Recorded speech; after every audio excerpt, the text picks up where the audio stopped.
Hey guys, welcome to the latest edition of the Skyrim Remastered mods for the PlayStation 4. I'm Crowangel Gaming.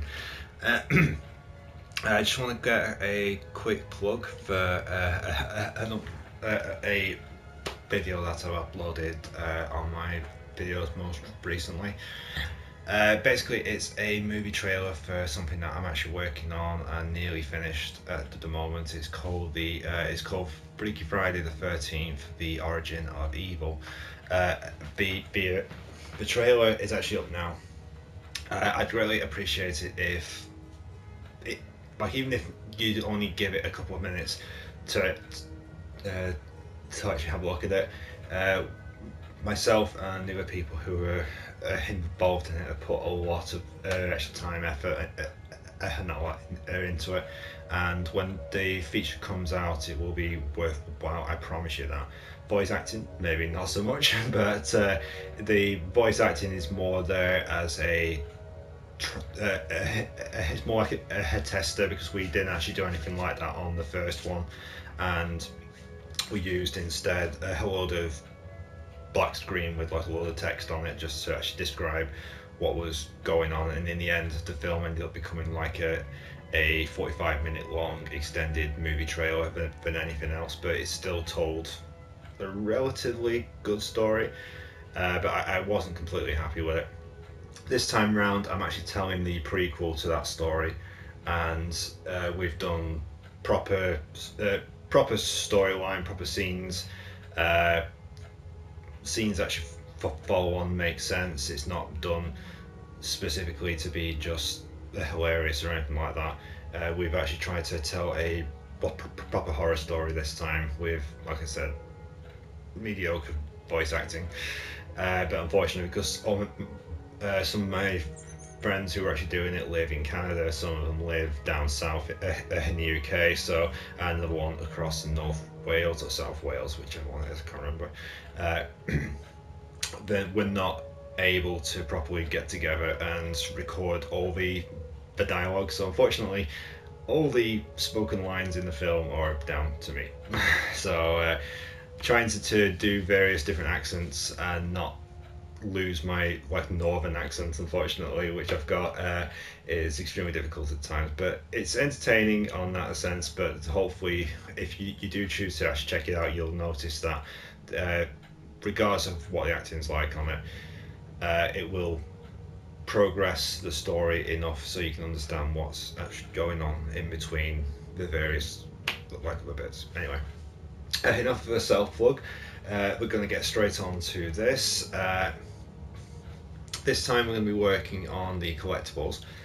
The last video we did was actually the latest mods for Skyrim, and the last time we did a category 1 it was the clothing. So if you missed any of them, please check them out on the channel. They will be in the playlist that this video will be uploaded to, so it'll be easy for you to find.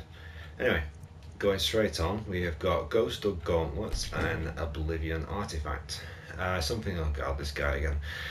Survivor 2290, he does a lot of mods, all within the same theme, all credit to him.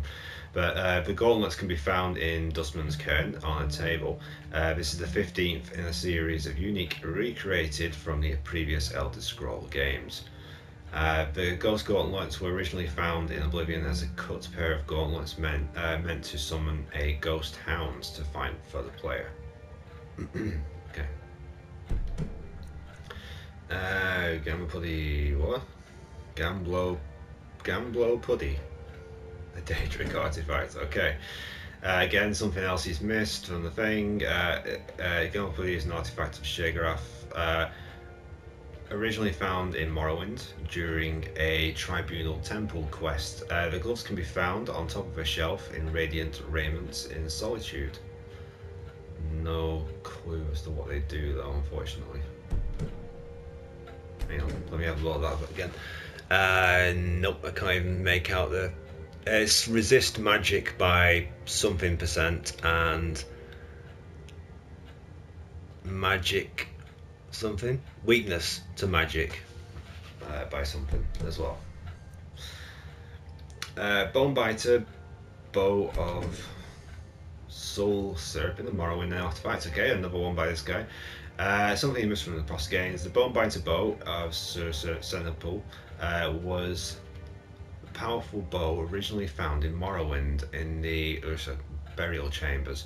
The bow can be found in Damp Hole Mine on a table. This is the 14th in the series of unique recreated things from blah blah blah. Oh god, I get the funny feeling this is going to be all his mods. Ring of Sunfire, an Oblivion artifact. Yes, something again from Survivor 2290.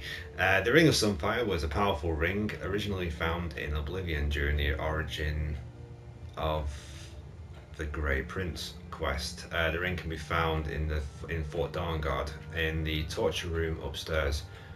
And again, he hasn't gone on, unfortunately, to list what it is, but the Ring of Sunfire increases disease resistance by 100%, increases magic resistance by 65%. There you go. I'm straining my eyes just for you people at home. Hope you enjoy. And if that's not worth leaving a bloody like on the video for, I don't know what is. Ancestor's Ring and Morrowind artifacts. Something he's missed yet again. The Ancestor's Ring was a ring originally found in Morrowind as random loot, then allowed summoning of an ancestor ghost, same as the Dark Elf racial ability. The ring can be found in a Nordic bowl in Cold Cinder's cave under the Raven Rock jail, 13th in the series. And the Ancestor's Ring does something, but carrying capacity, is it? No? Conjure? I can't see, unfortunately. And I'm stood right next to a big plasma screen TV trying to actually do this, and I still can't make out what it says. Unfortunately, sorry about that one. Okay. Elsips, a ring again. Elsips was a powerful ring originally found in Morrowind as a quest reward from Frisk Mead Hall. The ring can be found in the tent at Bjor's Retreat. This is the 12th in a series of unique recreations. Magicka regenerates 100% faster, increase your Magicka by 100%, increases magic resistance by 70%. Oh no, it's going to go on forever, I think. Blue Dev's Ring of Viewing. Something you missed again. Blue Dev's Ring of Viewing was a special ring originally found in Morrowind in the Great Halls of Skull Village. I'll give it to this guy, he knows his stuff.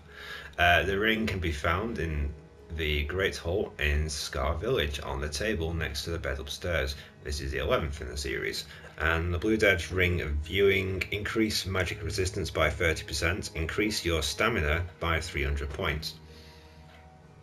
And you just make out a little bit of a screenshot of it there, not that it really makes a difference when it comes to things like that. Gauntlets of Horny Fist. Okay. The Gauntlets of Horny Fist were gauntlets originally found in Morrowind as random loot. The gauntlets can be found in the basement of Hrolf's house. This is the 10th in the series. The Gauntlets of Horny Fist are completely unreadable, unfortunately, and there's no thing that's a little bit closer. Fortify stamina by 31%, it looks like. Fortify, I honestly can't see what that is. It fortifies 3 different things, and I do apologise for the fact that I can't actually make them out. Anyway, moving on. The love story. Hey, a mod by a different person. A new book with an interesting love story for all to read. In this chest to the right before you enter Riverwood along the wall. Okay. Iceblade. Oh no. Something missed. The Iceblade of the Monarch was a powerful claymore originally found in Morrowind in Rotheran. The blade can be found at the foot of Auriel's shrine in the Inner Sanctum in the Forgotten Vale. This is the 9th in the series. Here we go again. Target takes 100 points of frost damage to health and stamina. Banhammer, a Morrowind artifact. The Banhammer was a massive iron warhammer originally found in Morrowind at the Ashman camp. The hammer can be found on top of 2 shelves in the basement of the Pelagus wing.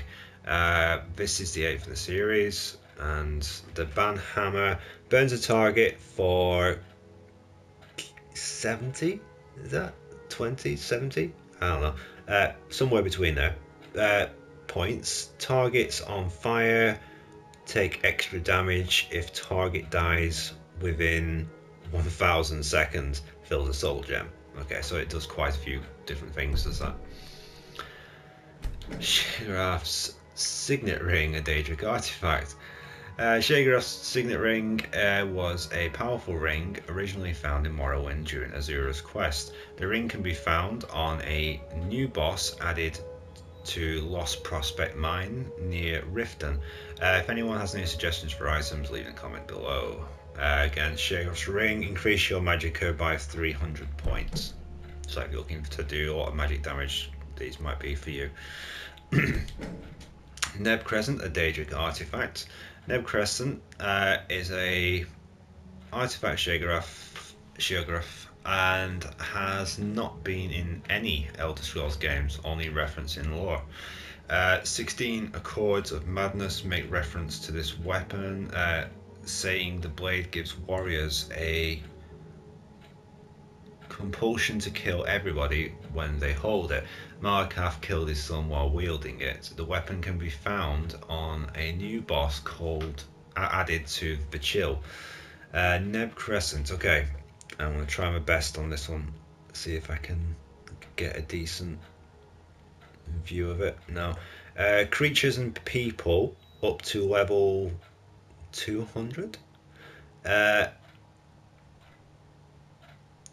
Flee these. Oh no, I honestly can't make that out, not without really straining my eyes. Up to level 200, do something for 30 seconds, 50% chance for each attribute to absorb 30 points of health, stamina, and something magicka. Okay, sorry, that's the best I can do on that one.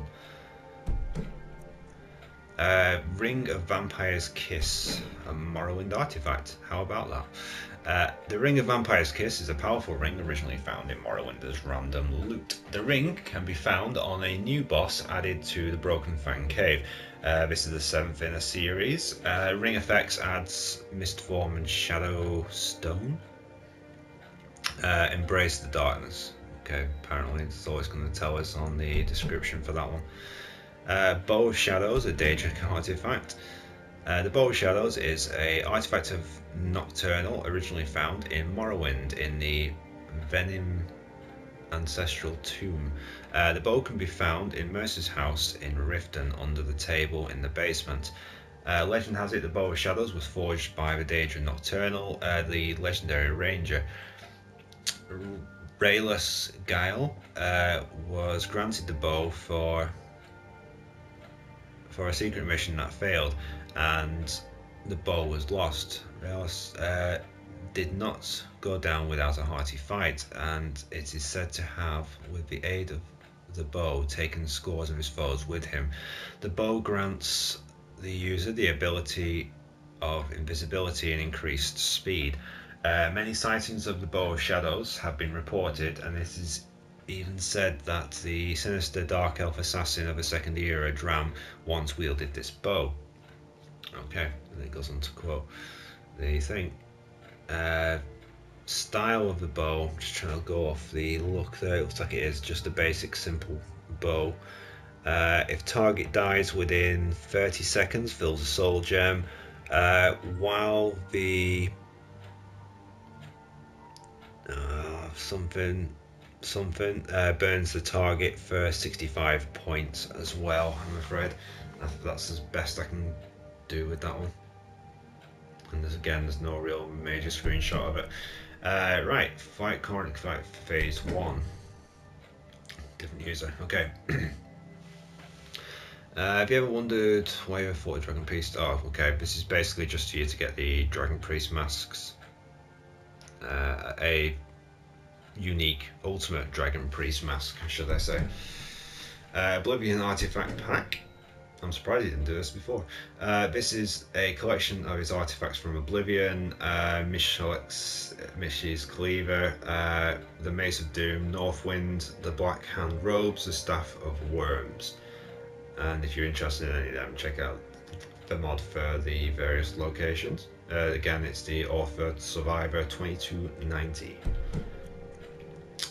Michelle's Cleaver, the Oblivion artifact, the same one I just playing, and that one is, and that one is, and that one is as well. And also is that. Right, going on to a different one. Last Judgement, a Morrowind artifact. Something he's missed from Morrowind was unique items hidden across Banhammer, such as this. Last Judgement is a Daedric Warhammer originally found in Morrowind during the Tribunal Temple questline. The Warhammer can be found on the table in the abandoned lodge on Solstheim. This is the first in a series of unique recreates, so that was his first one. Okay. The Last Judgement burns a target for 25 points. Targets on fire take extra damage. Absorb 25 points of stamina. Does 25 points of stamina damage. Hey, I actually got through that one. The solution: non-lethal wooden sword.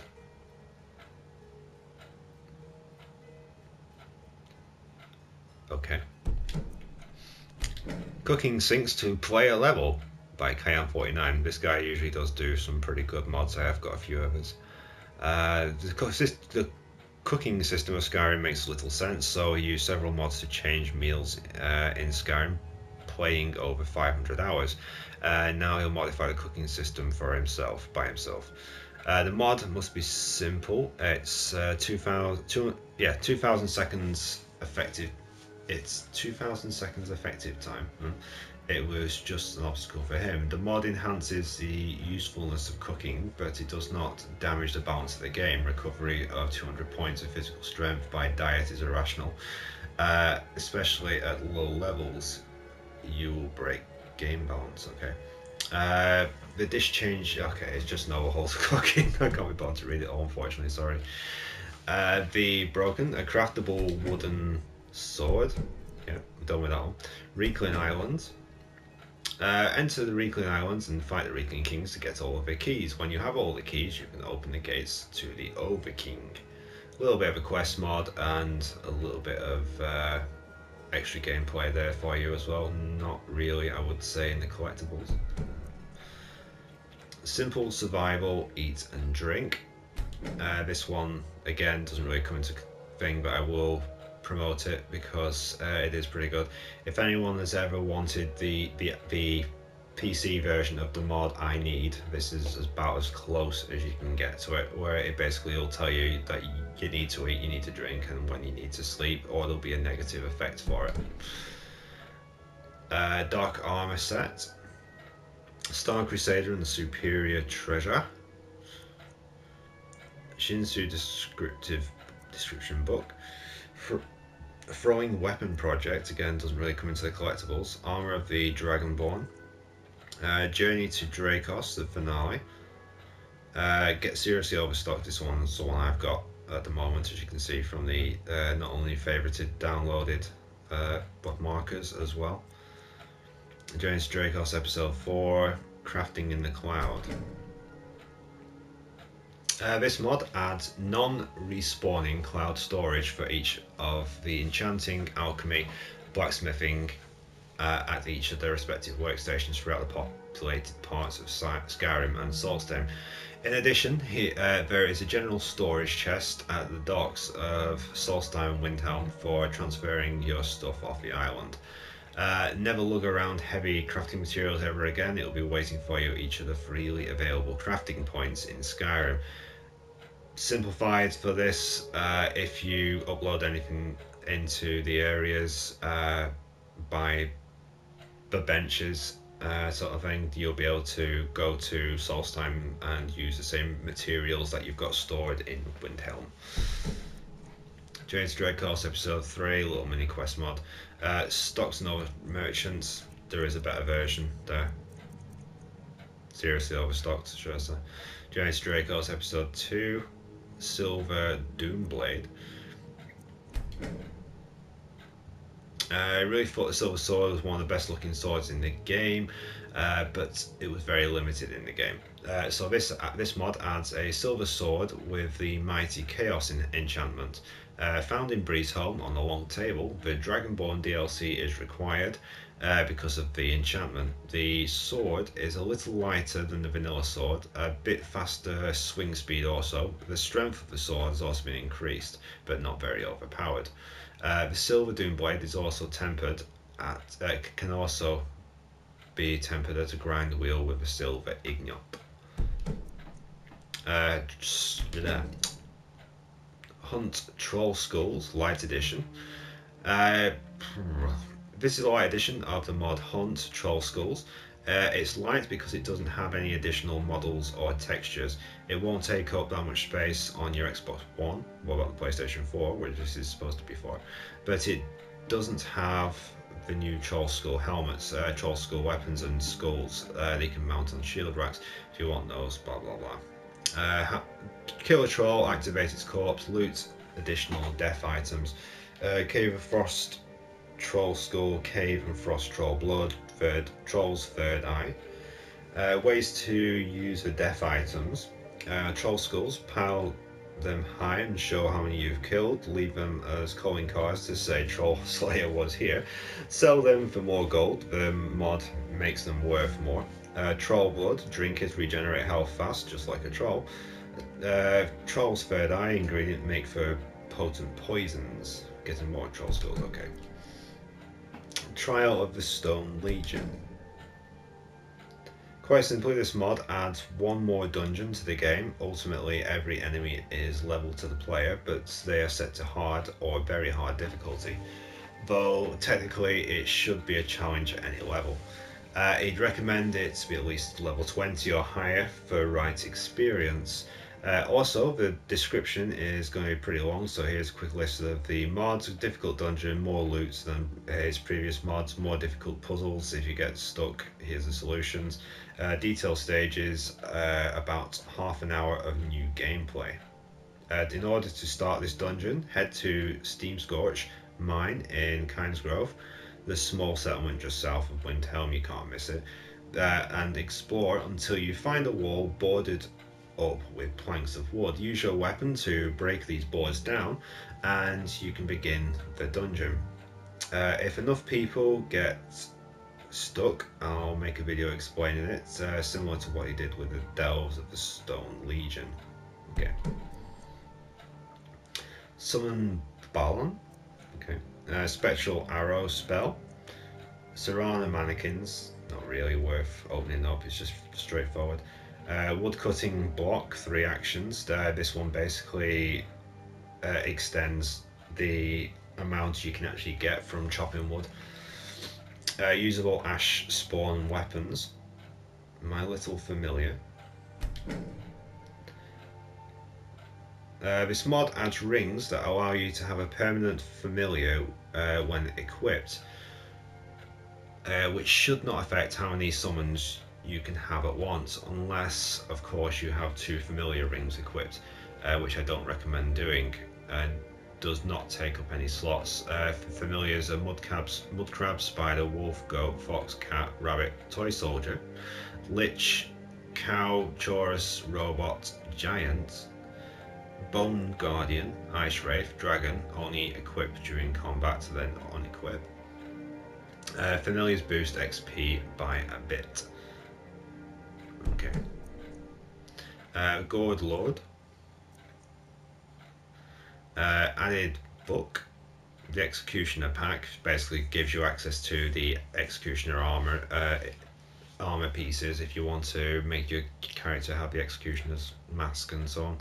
The Chef and Cutlery pack. Okay. Ethereal Ring. Hunt Dragon Skulls. Basically same as the troll ones.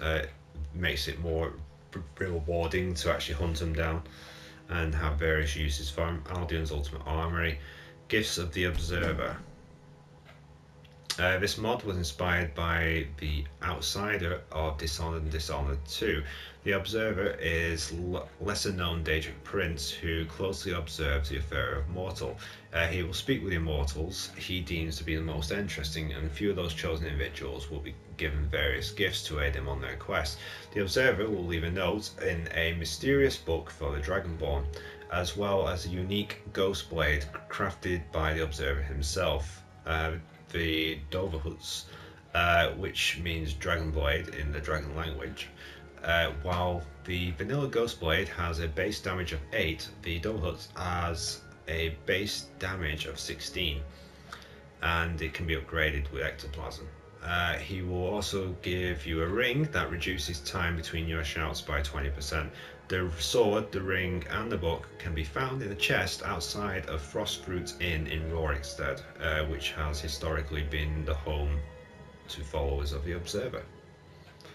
And there you go, there's Rorikstead. For those who honestly don't know it, and if you do, you might as well shut down this channel. What the hell? Shut down the video even. Dragonborn gear, God Ring box. To build a fire by Jack London. Okay. Overpowered iron sword. Mini quest, the Great Mud Crab Hunt. Austin's spell pack. Baby Giants, the new creature spells. Star Triple Gold, a superior reward system. Double Gold, the slightly less overpowered version of it. Get smithing supplies chests, game tweaks that is. Wooded, wolf blooded. Okay. Wearable Elder Scrolls. FE Snow Magic effects, Snow Elf magic even. Summoner's Ring. Star 50% more gold. A superior overhaul, I think that is. Ah, right, yeah, it's basically just a more enhanced version of the other one. Jagged Crown Replica.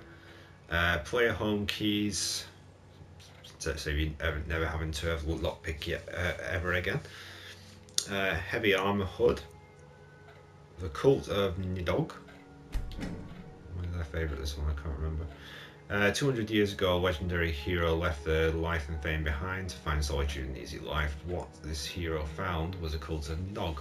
The cult has been long gone. This is a dungeon mod. It's set to medium to high level dungeon and brings more immersion lighting, so a torch or light spell will be useful in certain areas. As you can see, it's pretty dark and intense. The ancient Nordic armor piece found in this mod has a fire cloak enchantment and a force push enchantment, so it is not advised that you wear it in public places or put it on a mannequin, so always store it in the chest when not being used. Alright, I'm going to have to speed this up unfortunately because it's nearly time to pick my son up from nursery. I do apologise.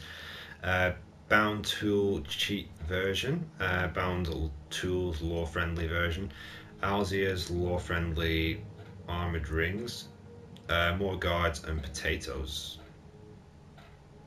Yeah, you can't see me right now, but I'm actually raising my eyebrow at that one. Treasure Hunter Starter 2.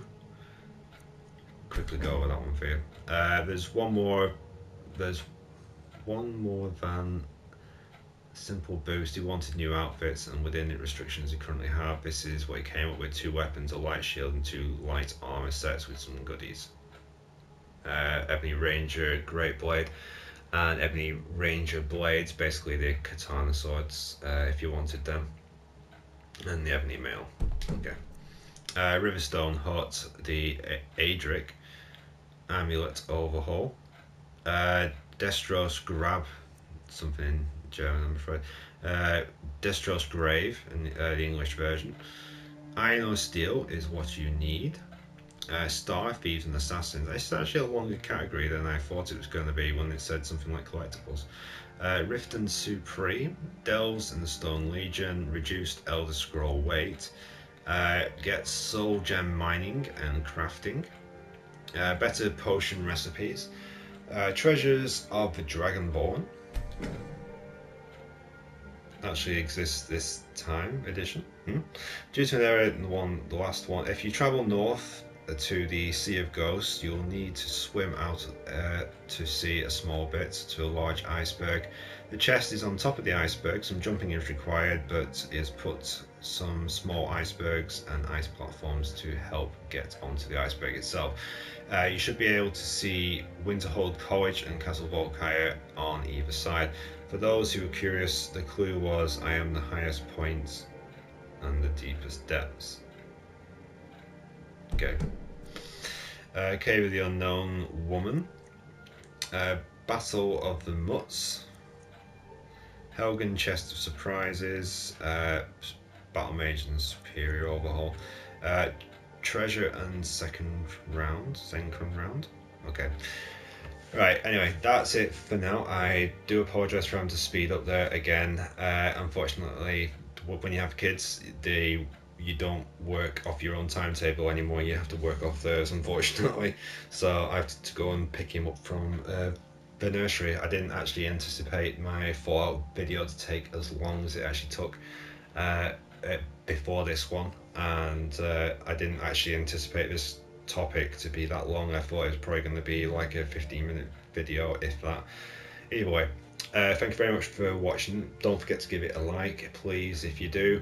And don't forget, as I mentioned in the last one, if you do want to start seeing some intros on the videos, then give us a heads up if you are interested, or if you would just sooner jump straight into the videos each time.